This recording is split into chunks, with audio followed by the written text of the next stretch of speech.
Kali ini Noba akan melanjutkan part sebelumnya dari film Donghua Battle Through the Heaven.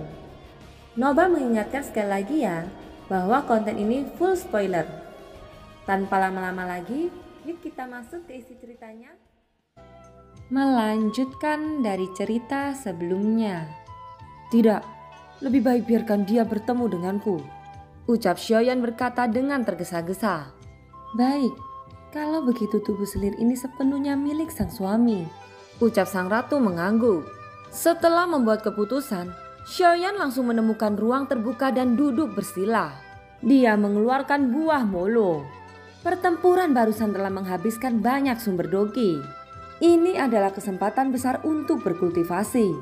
Alasan Xiaoyan berjuang mati-matian adalah selain keinginannya untuk menyelesaikan pria Taisu itu sendiri, dia juga membutuhkan pertempuran dengan intensitas tinggi agar dapat merangsang sumber dokinya. Hanya dengan cara ini Xiaoyan dapat maju dengan cepat. Sumber energi yang lambat akan terus menanjak. Satu demi satu buah molo ditelan oleh Xiaoyan terus menerus. Sumber energi murni di tubuhnya juga meledak. Bintang doki memadat dengan panik. Bintang dokinya sendiri telah mencapai 1,2 miliar fondasi. Menurut arus kecepatan ini tidak butuh waktu lama sebelum menembus 1,3 miliar. Dan jika fondasi doki Xiaoyan mencapai 1,4 miliar, maka dia akan menembus ke tahap akhir Dewa Bintang 9. Tampaknya dari Rana Kaba dan Kaisar sudah semakin dekat. Itulah tujuan akhir dari perjalanan Xiaoyan. Setidaknya saat melihatnya sekarang, sudah tidak terlalu jauh lagi. Sementara itu scene berganti. Pada saat yang sama di lantai 7 ada sesosok yang terlihat agak menyedihkan. Dia melihat sekelilingnya, lalu mencari-cari dan akhirnya kehilangan harapan. Ups, tidak, sepertinya ini bukan cara untuk mengejar ketinggalan, ucap sosok itu. Dan sosok kesepian ini tidak lain adalah Senju yang ditinggalkan oleh Xiaoyan sejak awal. Tapi selain Senju ada satu sosok lagi di sini, yaitu Youxiao. Ketika Xiaoyan pergi dia bahkan tidak menoleh untuk melihatnya dan hanya meninggalkannya. Youxiao sudah menyiapkan cara untuk memohon belas kasihan atau membohongi Xiaoyan. Tapi ketika melihat Taiking tiba-tiba dilenyapkan oleh Xiaoyan karena suatu alasan, hal itu menyebabkan bayangan psikologis di hati Youxiao. Dia berpikir bahwa akhir hidupnya akan sama seperti Taiking. Tetapi dia tidak menyangka bahwa dia tiba-tiba akan bebas. Kebebasannya datang begitu tiba-tiba sehingga dia tidak bisa bereaksi sekarang. Berbeda seperti Senju, Youxiao hanya merasa bahwa dia adalah orang yang selamat dari malapetaka dan sama sekali tidak berniat mencari Xiaoyan. Di matanya Xiaoyan adalah iblis yang terlihat lembut, tetapi bisa membuka mulutnya kapan saja untuk menggigit seseorang. Youxiao sama sekali tidak bisa memahami Xiaoyan. Karena sampai sekarang dia masih belum bisa mengetahui kesalahan apa yang dilakukan Taiking. Sehingga Xiaoyan akan langsung membunuhnya. Aku selamat, aku tidak bisa melangkah lebih jauh lagi. Benar, aku harus mencari tempat untuk bersembunyi. Aku tidak ingin lagi warisan sialan ini, ucap Youxiao mengutuk marah. Dan kemudian dengan hati-hati tenggelam ke dalam kabut abu-abu. Sebelumnya dia masih memiliki ambisi besar. Berencana untuk melihat warisan Raja Iblis Tianhe dan bahkan bersaing dengan Xiaoyan. Sekarang mengingat kematian tragis Taiking langsung membuatnya menciut. Adapun Senju dia memiliki ide yang berbeda. Dia percaya bahwa hanya dengan mengikuti Xiaoyan dia dapat memperoleh keberuntungan. Tentu saja yang lebih penting adalah dia percaya bahwa peluang untuk selamat dari perjalanan ini akan lebih besar jika dia mengikuti Xiaoyan.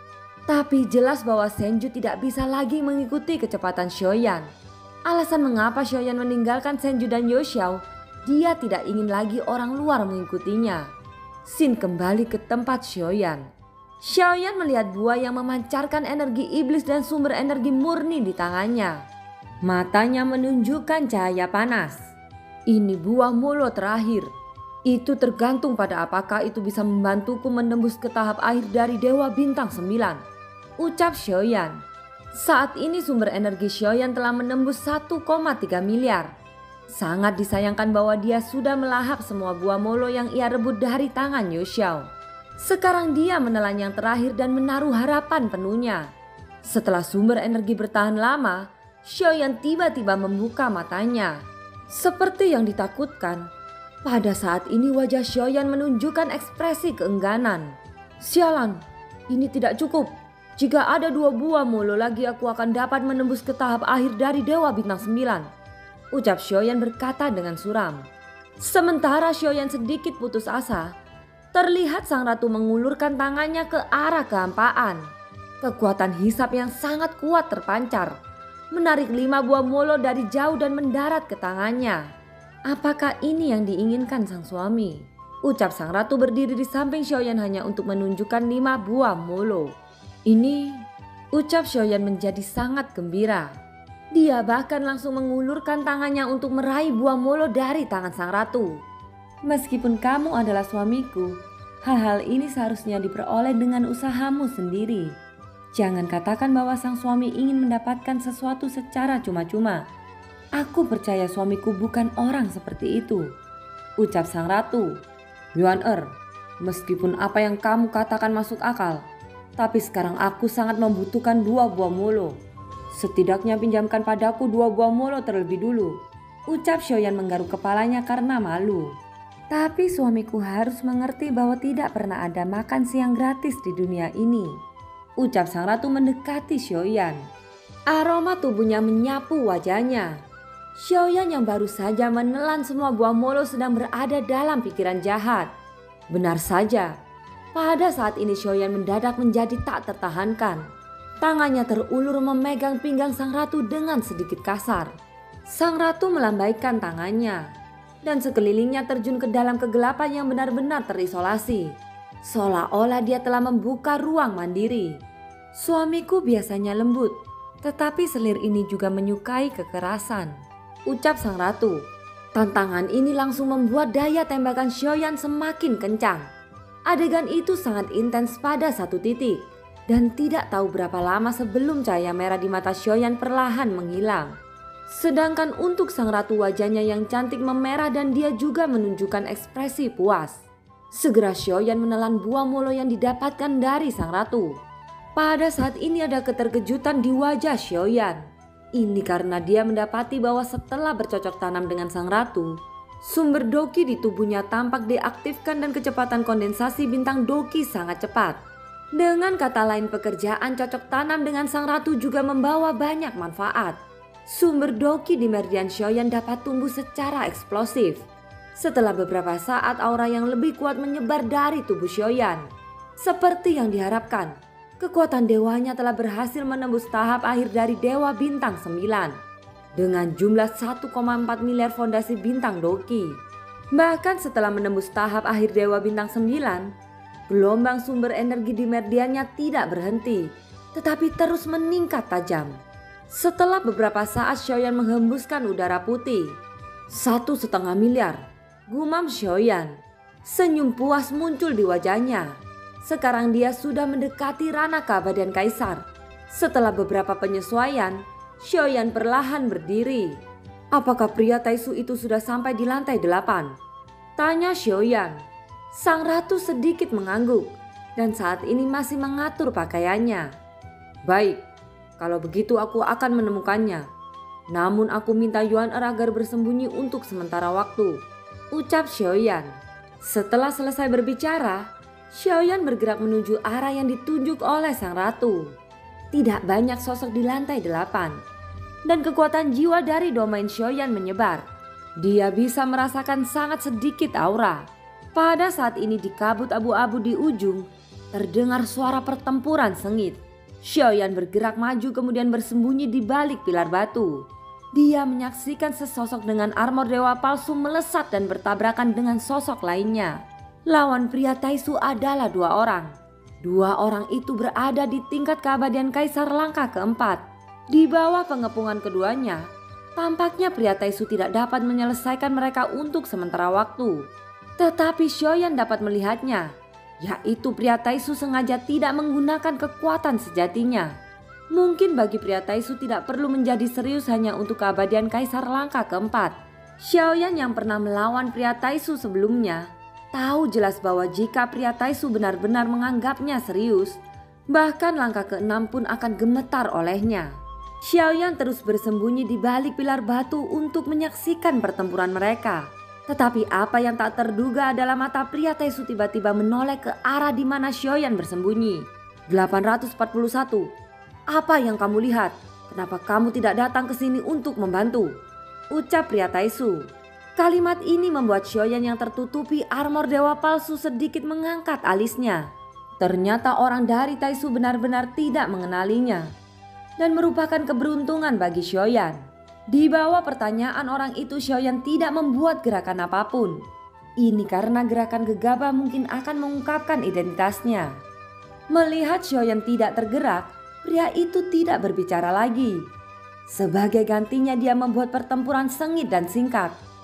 Bagaimanapun dua keabadian Kaisar Langkah keempat sama sekali bukan tandingan orang Taisu. Dan mereka segera dikalahkan. Setelah membunuh dua lawannya, aliran kekuatan abadi terus bergabung ke dalam armor dewa palsu. Melihat ini mata Xiaoyan sedikit menyipit. Lalu dia perlahan bergerak maju. Pria Taisu itu memandang Xiaoyan. Tapi seperti Xiaoyan, dia ditutupi oleh pelindung kepala. Jadi Xiaoyan tidak bisa melihat wajahnya atau perubahan ekspresinya. Xiaoyan tidak mendeteksi niat membunuh padanya. Jadi Xiaoyan harus membuktikan apakah pihak lain memiliki keraguan terhadapnya. Setelah mendekat, Xiaoyan melihat angka 853 pada lengan orang ini. Xiaoyan sedikit mengangkat alisnya. Saat ini dia memiliki 841 di lengannya.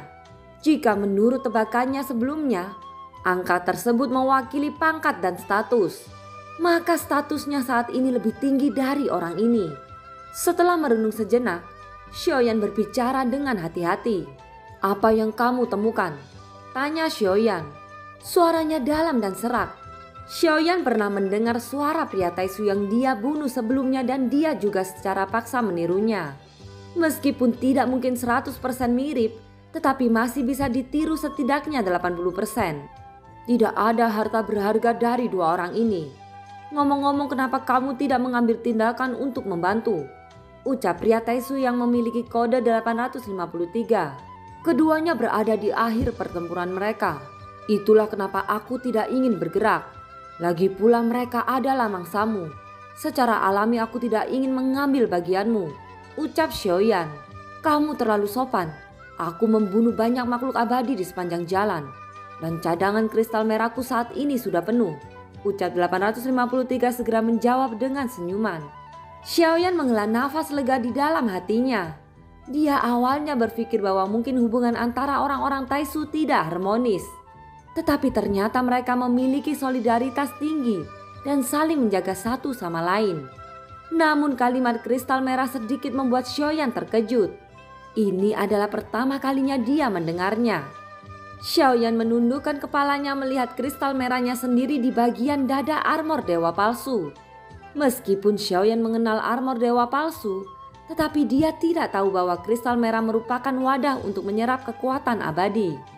Dan di kristal merah Xiaoyan saat ini hanya ada sedikit kekuatan keabadian yang tersisa. Jelas ketika 841 melawan Xiaoyan, dia telah menggunakan semua kekuatan keabadian yang dia punya. Aku bertemu dengan beberapa makhluk abadi yang sulit dihadapi, dan aku hampir mati. Ucap Xiaoyan berkata dengan nada getir. Hanya dengan berbohong dia dapat membuktikan bahwa dia telah menghilangkan kekuatan keabadian. Oh, di mana mereka? Aku akan pergi bersamamu. Ucap 853 berkata dengan marah. Sepertinya dia tidak bercanda, tetapi benar-benar bermaksud membantu Xiaoyan. Lupakan saja, mereka tidak lemah. Bahkan jika kita berdua bergabung, kita mungkin akan terjebak pertarungan untuk waktu yang lama. Ucap Xiaoyan segera melambaikan tangannya. Saat ini aku menderita beberapa luka. Aku khawatir aku tidak bisa melakukan pertarungan. Ucap Xiaoyan melanjutkan. Pria Taisu sedikit mengangguk, seolah dia tidak meragukan Xiaoyan. Tidak masalah, kamu sembuhkan lukamu dulu. Jika kamu bertemu musuh lain, aku akan berada di sini menjagamu. Ucap 853 menepuk dadanya dan berkata dengan serius kepada Xiaoyan. Xiaoyan sedikit mengangguk. 853 langsung maju selangkah, mengulurkan tangannya dan tiba-tiba meraih lengan Xiaoyan. Adegan ini membuat Xiaoyan tiba-tiba terkejut.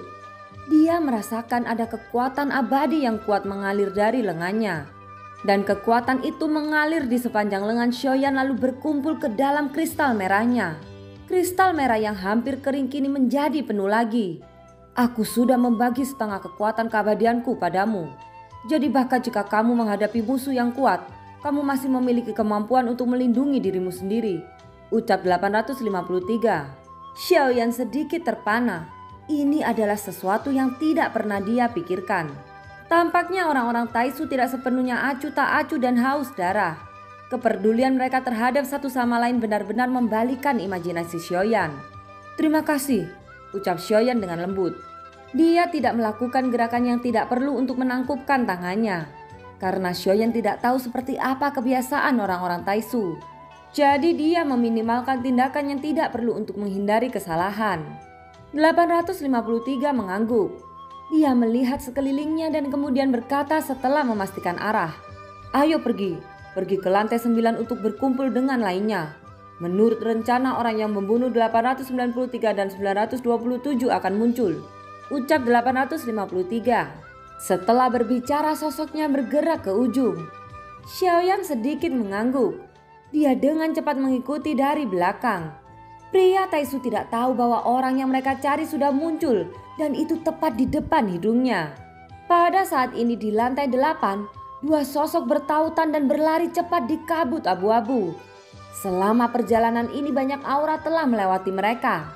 Tetapi tanpa kecuali ketika mereka melihat kedua sosok itu dengan jelas, mereka memilih untuk menghindarinya. Hampir sebagian eksistensi keabadian kaisar mengenali bentuk armor dewa palsu yang unik ini.